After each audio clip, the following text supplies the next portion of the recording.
Omuyimbi Spice Diana akakasizza okwawukana kwe ne manager Roger. Maaso awo ngenda kubeera nga mbikubuulyakokko. Ate nga Sheebah alaze akatambi wali nga batuuka munange ate Mukata ne Amil. Ate nga ku side y'emu Cindy Sanyu yeekoze ebintu, ngenda kubeera nga mbikulagakokko mu maaso awo. Ntandise munange ate ne Spice Diana. Spice Diana kyaddaaki akakasizza munange ate okwawukana kwe n'abadde manager we omuyite munange ate manager Roger. Kaakati nno essaawa zino Spice Diana kati ye yeetwala era nga avuddeyo n'agamba nti nno osobola munange ate omubbuukinga wali wonna. Ataddewokko w'osobola munange ate omubbuukingira esayidi wali ku muziki. Olowooza n'amalako munange ng'ali yekka nga talina manager, oba katusuubire ndowooza agenda funa munange ate manager. Omanyi Spice Diana omutegeera, actually y'omu munange ate ku bayimbi wano abakabi e Uganda, muganda wange. Ate nga kyemmanyi Spice Diana nno akozeemu munange ate akasente akawerako ddala nno. Era nga munnange tosobola kudda awo n'omunyuma munange ate ku kya ssente. Ye muyimbi munange ate Spice, ate wetwogera munange ate ku ddoboozi muganda wange naye ali omu. Kaakati nno bibyo munange ate bikyagenda mu maaso ku Spice Diana. Wabula nga nkwongeddeyo Sheebah Kalungi alaze akatambi kano kiyite likaapu.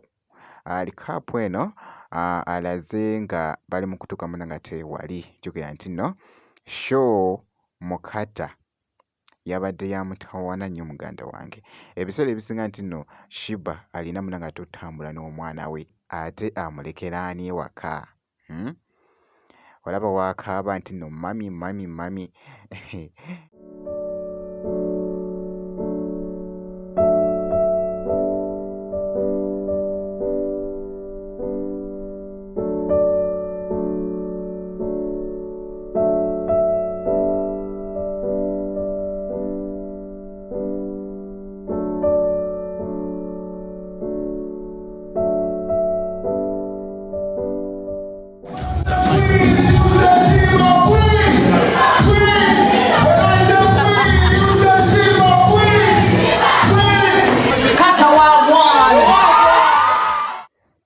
Ate bambi kibebi kikyali kito.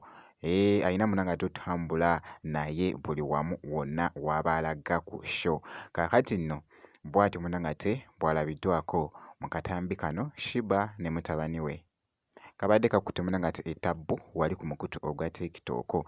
Wabula nga nkwongeddeyoko wali ku katambi ke ndabyako okulala omuyimbi munange ate Cindy Sanyu abadde n'abamu munange ate ku ttiimu ye esayidi eno. Bannange amazzi gano nno ogalaba, baamufuula ambassador waago, baamufuula ambassador. Era nga abadde wali ali mu goyingamuko crazy, nga bali mu kunywamuko wali mpola mpola nga boogezaawo okulaba akatambi ako. Having a cloud water moment.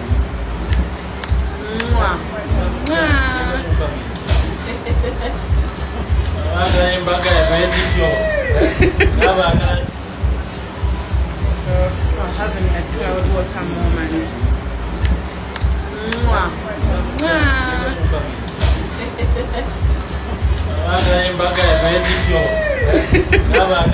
Omuyimbi munange ate Cindy Sanyu. So bwenti munange ate bwe mucekinzeeko kakasa nti osubscribinga ebisigadde byonna bitulekere kasita obeera nga osubscribinze.